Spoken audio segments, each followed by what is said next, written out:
반갑습니다. 우리 지난 시간에는 출애굽기 32장에서 하나님이 누구신지를 모르고 또 자기가 누구라는 것을 모르기 때문에 자기를 위하여 하나님을 섬기는 금송아지 사건에 대해서, 그래서 또 그 십계명 돌판을 깨뜨리면서 그 백성들을 다시 회복시키려고 하는 그 모세의 목숨을 건 그런 중보 행위들, 또 중보기도, 이제 그런 것들에 대해서 살펴봤습니다. 근데 이제 우리가 32장 끝부분이 모세가 그렇게 예수님의 모형으로서 내 이름을 생명책에서 지우시더라도 정말 이 백성들을 용서해 달라는 그런 기도를 했는데, 하나님의 그 응답은 그 오케이, 그 아니었죠. 그래서 좀 애매모호한 이런 것들이 있었는데, 이제 우리가 33장에 가서 이제 그것들이 좀 확실해지는 거죠. 우리 살펴보겠습니다.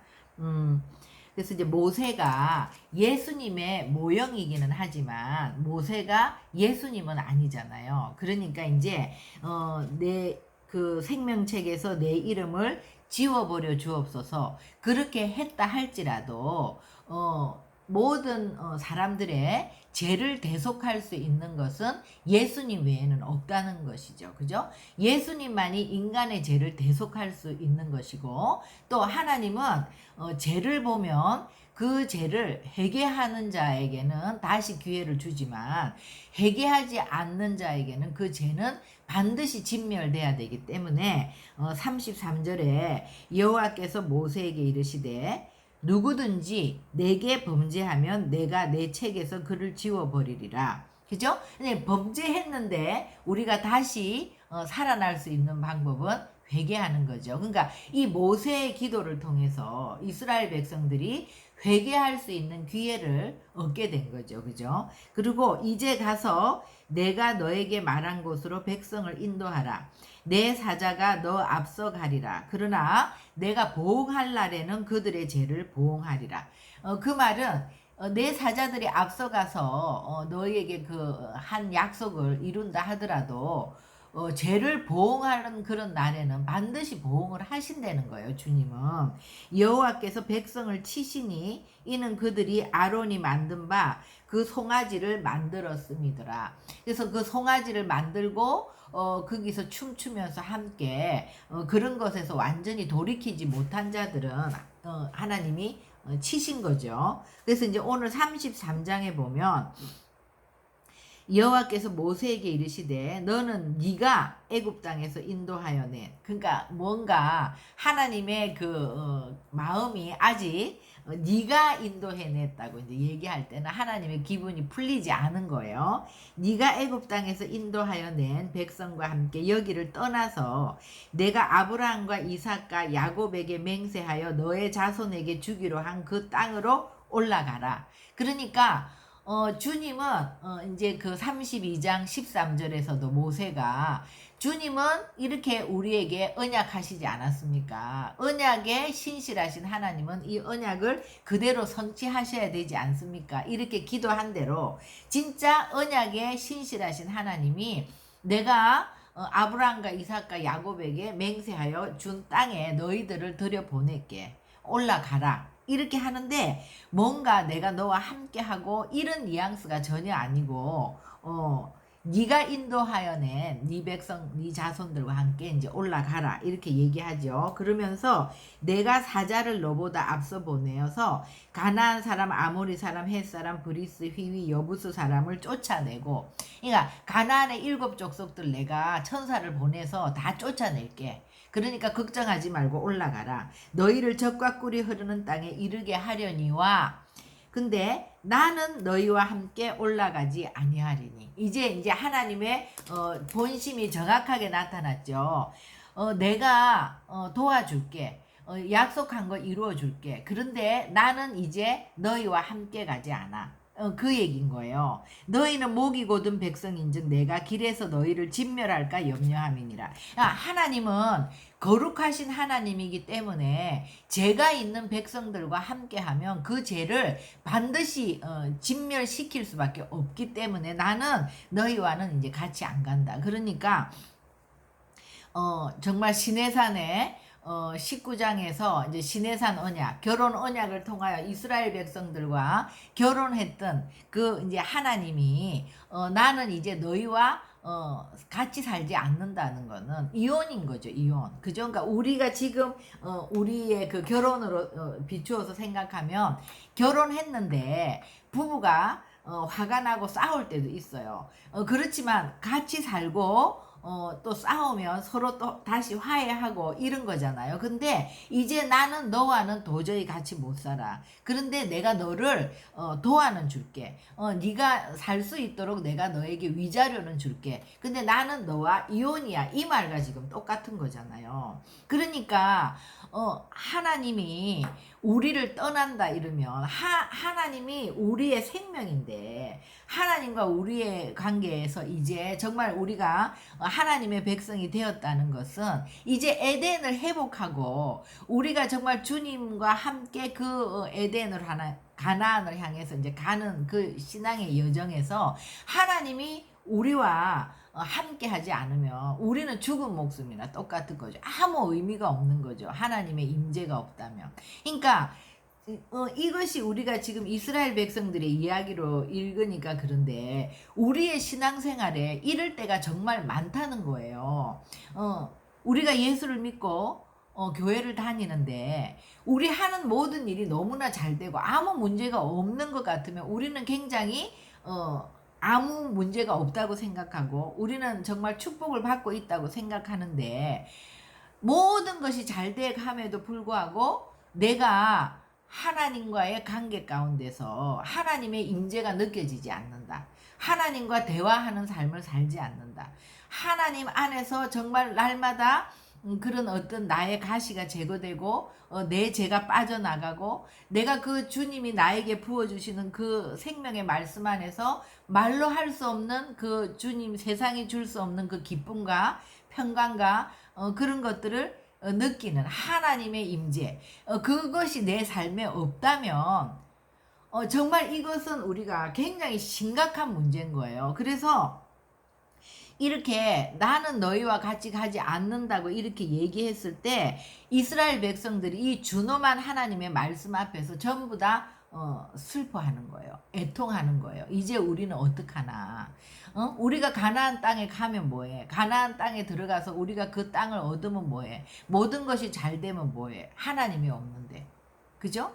그러니까 그것은 겉으로 볼 때는 잘 나가고 있는 것 같지만 우리 마음속에 주님이 떠나면 우리는 말로 할 수 없는 공허와 혼돈과 무질서와 어둠 속에 사는 것이고 이제는 그 하나님을 맛보아 알았던 사람들은 주님이 없는 삶은 이제 생각할 수가 없는 거예요. 정말 물고기가 물을 떠나서 살 수 없듯이 우리는 하나님이 없이는 단 한순간도 살 수가 없는 거예요. 그죠? 그래서 우리의 신앙에 항상 그 하나님과 나와의 관계, 그 하나님과의 깊은 친밀감, 그 교제가 사라졌다면 우리는 정말 이 영적인 문제를 심각하게 대면해야 되는 거예요.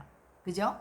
그래서 그런데 여기서 너무 이스라엘 백성들이 슬퍼하면서 이제 애통하면서 뭘 다 준다 그래도 이제 그런 거는 소용이 없는 거죠. 그죠? 그래서 여기에서 하나님의 마음이 이제 동하는 거예요. 그래서 백성이 준엄한 말씀을 듣고 슬퍼하여 한 사람도 자기의 몸을 단장하지 아니하니 5절에서 여호와께서 모세에게 이르시기를 이스라엘 자손에게 이르라 너희는 목이 곧은 백성인지 내가 한순간이라도 너희 가운데 이르면 너희를 진멸하리니 너희는 장신구를 떼어내라 그리하면 내가 너희에게 어떻게 할 것인지를 정하겠노라. 그러니까 장신구라는 거는 이제 이 금송아지 만들었던 재료가 장신구들이잖아요. 그죠? 그러니까 장신구는 본질이 아닌 것들, 하나님께로부터 오지 않은 것들, 죄지요, 죄. 그죠? 우리 안에 주께로부터 오지 않은 모든 것은 죄란 말이에요. 그죠?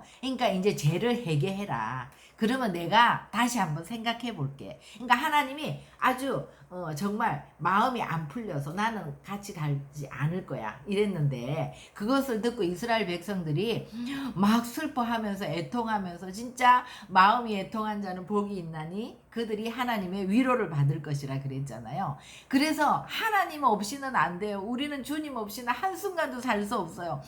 저는 이 4절을 읽을 때 마음이 콕 내려앉으면서, 하나님이 나에게 나는 이제 너를 도와줄게. 근데 나는 너와 함께 가지 않을 거야. 만약에 하나님이 나에게 이런 말씀을 했다면 나는 어떨까? 그러니까 막 눈물이 나는 거예요. 그래서 진짜 막 엉엉 눈물을 나고 울고 그랬어요. 정말. 그러니까 하나님이 만약에 우리 가운데서 하나님의 임재가 사라진다고 생각하면 얼마나 이것이 무서운 거냔 말이에요. 그죠? 그래서 주님이 그러면 너희가 장신구를 떼내면, 너희가 진짜 진정으로 죄를 회개하면 내가 한번 생각해 볼게. 이렇게 이제 말씀하신다는 거는 하나님이 굉장히 마음이 이제 바뀐 거죠. 그러니까 하나님은 항상 우리의 회개에는 너무나 약한 거예요. 우리가 아무리 잘못을 하고 하나님이 완전히 우리를 안 볼 것 같이 진노했어도 우리가 회개하면 하나님의 마음이 다시 약해지는 거죠. 그죠? 그러니까 우리가 시편을 볼 때도 그러고, 또 요나가 그 물고기 뱃속에 들어갔다가 이제 나오는 그런 순간에도 정말 내가 주의 목전에서 쫓겨났다 할지라도 나는 하나님의 성소를 바라보겠다, 이렇게 고백하지 않습니까? 하나님의 백성들, 주님의 자녀들은 우리가 아무리 주님 앞에 꾸짖음을 받고 야단을 맞아도 다시 하나님은 안 돼요. 하나님 제가 잘못했어요. 나는 하나님 없으면 못 살아요. 이렇게 할 때, 우리의 죄를 회개할 때 하나님은 금방 마음이 바뀐다. 그죠? 회개에 약한 하나님. 근데 이제 우리가 여기에서 그냥 장신구를 떼어내는 것으로 끝나면 아무 일도 일어나지 않죠. 이것은 회개라는 거는, 회개가 목적이 아니잖아요. 하나님은 거룩하신 분이기 때문에 죄가 있는 가운데서는 주님은 죄를 진멸해야지 죄와 함께 할 수 없기 때문에 우리가 죄를 씻어내는 거고 죄를 회개하는 건데, 죄를 회개하는 목적은 하나님과 우리가 다시 교제하기 위해서, 다시 하나님의 임재를 경험하기 위해서잖아요. 그래서 이제 7절부터 해막이 나오는 거죠. 모세가 항상 해막을 취하여 진 밖에 쳐서 진과 멀리 떠나게 하고 해막이라 이름하니, 여호와를 앙모하는 자는 다 진 바깥 회막으로 나가며. 그러니까 모세가 이제 여기서 말하는 회막은 성막이 아니죠. 모세가 이제 그 십계명 돌판을 받으러 올라갔을 때 하나님이 주신 것이 성막 설계도고, 성막 설계도를 이제 받아 내려오면서 이런 일이 일어났잖아요. 그러니까 아직 이제 성막은 없는 것이고, 그 이전에 모세가 하나님과 그야말로 만나는 장소, 만나서 하나님의 말씀을 듣고 또 모세가 하나님과 대면해서 말했던 그곳을 회막이라고 이제 하는 거죠. 나중에 이제 성막도 우리가 결국은 만남의 장소니까 회막이라고도 얘기하지만, 여기서 말하는 이제 회막은 모세가 하나님과 만났던 장소인데, 그 장막을 진 밖에 쳐서 진과 멀리 떠나게 하고 거기서 이제 만났는데, 여호와를 앙모하는 자는 다 그 바깥 회막으로 나왔다는 거예요. 그러니까 우리가 이것을 보면 오랜만에 이스라엘 백성들에게 박수 쳐주고 싶죠. 너무나 하나님의 마음을 아프게 하고,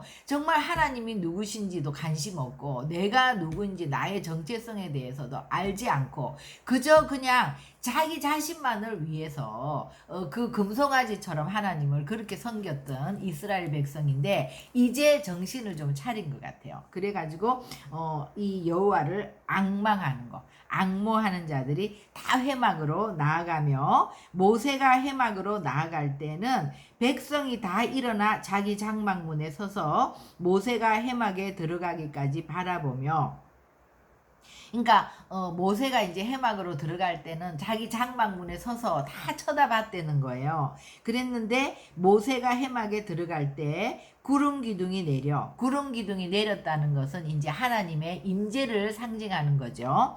해막문에 구름 기둥이 서 있는 것을 보고 다 일어나 각기 장막문에 서서 예배하며, 그러니까 구름 기둥 하나님의 임재가 이제 함께 할 때 그 해막문에 서서 여호와께서 모세와 이렇게 말씀하는 것을 보고 모든 백성이 그 구름 기둥이 서 있는 것을 보고 장막문에 서서 예배했다는 거예요. 하나님의 임재를 바라보면서 예배했다는 거예요. 그러니까 이제 장신구를 떼어내고 회개하고 그 다음에 하나님의 임재를 바라보면서 이제 예배한 거예요. 그러니까 이제 주님과의 교제가 회복된 거죠. 그러니까 이것이 부흥인 거예요. 우리가 항상 정말 하나님께 잘못해서 죄짓고 우리가 주님과의 모든 관계가 단절되고 우리가 그렇게 어려운 일이 있을 때도 우리가 그것을 회복하는 거, 언제나 정말 단절되었던 주님과 다시 관계가 회복되는 거, 그것이 이제 이렇게 회개하고 주님 앞에 하나님의 얼굴을 구하며 나아가는 거, 하나님의 임재를 갈망하며 나아가는 거. 그러니까 언제나 다시 우리가 부흥을 향해서 나아가는 거는 말씀과 기도죠. 그죠? 우리가 하나님의 말씀을 아무리 읽고 하나님의 말씀을 우리가 또 사역자들이 정말 먹이기 위해서, 공급하기 위해서, 성도들을 공급하려고 말씀을 많이 공부하고 준비한다 할지라도 우리가 정말 하나님 앞에 머무르면서 예배할 때, 기도할 때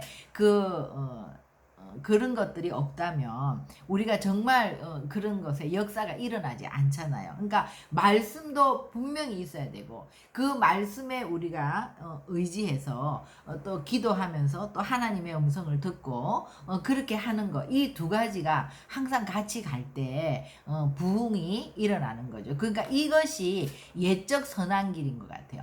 하나님이 정말 이스라엘 백성들이 범죄했을 때 너희들이 그 옛적 길, 그 선한 길로 돌아가라. 그것은 말씀과 기도, 이 예배로 예배자의 삶으로 다시 돌아갈 때 평강이 있으리라고 했잖아요. 그러니까 우리는 부흥이라는 것이 뭐 큰 일을 하고 대단한 일을 하는 것이 아니라 한 사람 한 사람이 다시 주님의 임재를 경험하는 것, 다시 주님과의 친밀감, 그 교제로 돌아가는 것. 우리가 사실 기도할 때 우리 안에 다 가시가 제거되고 우리 안에 정말 그런 죄가 자백되고 우리가 성결하게 씻겨질 뿐만 아니라 기도하고 예배할 때 정말 하나님이 주시는 그 꿀송이와 같은 말씀들이 우리를 소망으로, 기쁨으로, 평강으로 이끌어가지 않습니까? 그것을 맛본 자는 그 하나님의 임재가 우리 삶에 끊인다면 그것은 정말 견딜 수가 없는 거죠. 이 세상의 모든 것들이 다 갖추어진다 하더라도 우리에게 그 생명의 기쁨을 줄 수 있는 것은 어떤 것도 그것을 대체할 수 있는 것은 없단 말이에요. 그죠? 그러니까 그 길로 돌아가는 것이 우리에게 부흥으로 부흥을 이제 일으키는, 그죠? 그래서 우리가 항상 보면 강화문에서 많은 사람들이 모여서 이 나라에 대한 잘못된 것들을 우리가 규탄하고 그런 것으로 변화되는 것이 아니라 정말 그리스도인들 한 사람 한 사람이 정말 내가 변화되는 것, 나로부터 부흥이 온다 생각하고 정말 하나님은 항상 그 한 사람을 찾지 않습니까? 지금 이 이스라엘 백성들이 이렇게 회막문에 서서 모세가 하나님과 대면하여서 서로 친구같이 말하는 그것들을, 그 모세 안에 임재하는 그 하나님의 임재, 그것들을 바라보면서 그들이 예배하잖아요. 이 모세라는 한 사람, 하나님 앞에 정말 예배하는 예배자, 이 한 사람을 통해서 이 죄지은 이스라엘 백성들 안에 전부 지금 새로운 부흥의 역사가 일어나는 거잖아요. 그죠? 그렇다면 우리가 정말 위기를 만난 이 우리 사회에 정말 이렇게 어려움이 가득한 이런 때에 그리스도인들이라면 우리가 막 시위하고 뭔가 뭐 행동을 하고 이런 걸로 세상을 바꾸는 것이 아니라 내가 변화될 때 내 가정이 변화되고 내가 변화될 때 교회가 변화되고 내가 변화될 때 나라와 열방이 바뀐다는 것, 그것이 정말 영적인 원리인 것 같아요. 그러니까 우리도 이제 우리가 하는 기도 모임이 있는데 오랫동안 이렇게 기도하면서 언젠가부터 깨달은 것은 다 내가 죄인이다. 내가 변화돼야 된다. 전부 다 이제 나에게 포커스를 맞추는 그 시점부터 우리가 정말 하나님 앞에 나가는 것 같아요.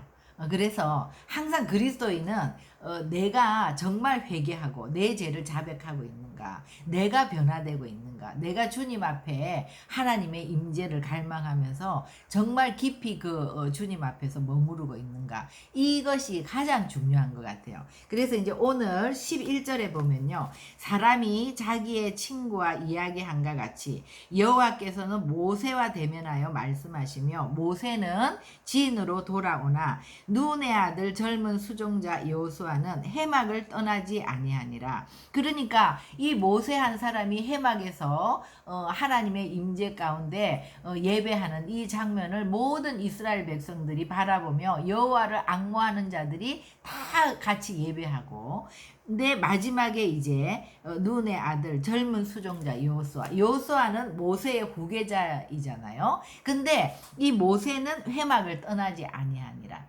그러니까 모세를 통해서 이제 그 후계자 여호수아가 준비되는 거죠. 그러니까 여호수아는 또 다른 말씀에 보면 그에게는 하나님의 영이 있었다고 얘기하거든요. 그러니까 성령의 충만함을 입은 자예요. 그러니까 해막을 떠나지 않는 여호수아.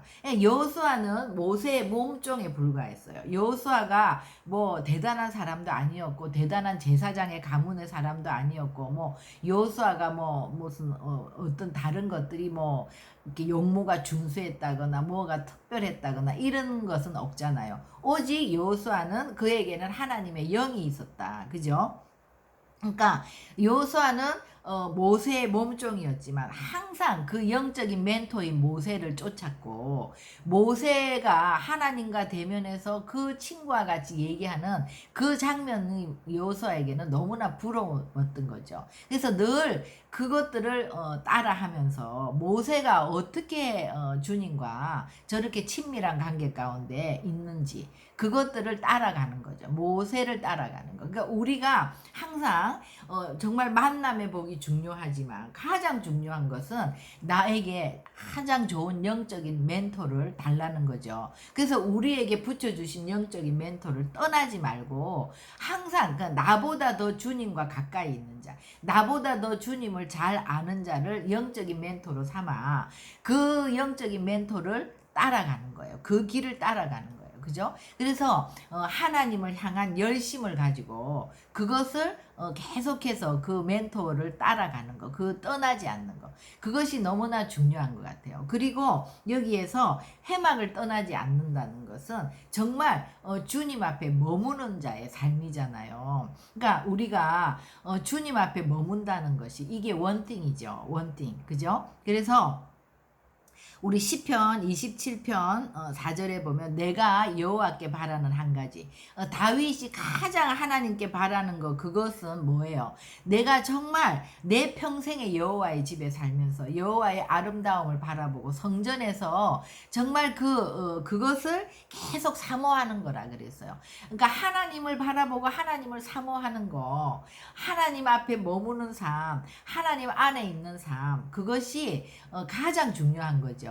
그러니까 우리 여호수아는 이제 그 삶을 살았고, 정말 이 모세라는 주님을 예배하는 이 예배자가 이스라엘 백성들을 부흥으로 이끌고 또 모세라는 탁월한 후계자를 세워 나가는 것은 딴 게 아니에요. 모세가 한 거는 모세가 하나님 앞에서 머무는 삶을 살았고 하나님과 그 임재 가운데서 교제했던 자기 때문에 우리가 그렇게 할 때 이러한 일들이 일어나는 거죠. 그러니까 한 사람의 변화가 주변을 다 바꾼다는 거. 우리는 아직 그런 삶을 살지 못하지만 우리도 여호수아와 같이 정말 이 말씀에 우리의 멘토들도 많이 있지 않습니까? 이 모세처럼 여호수아처럼 이렇게 정말 하나님을 향한 열심을 가지고 하나님 앞에 머무는 것이 쉽지가 않아요.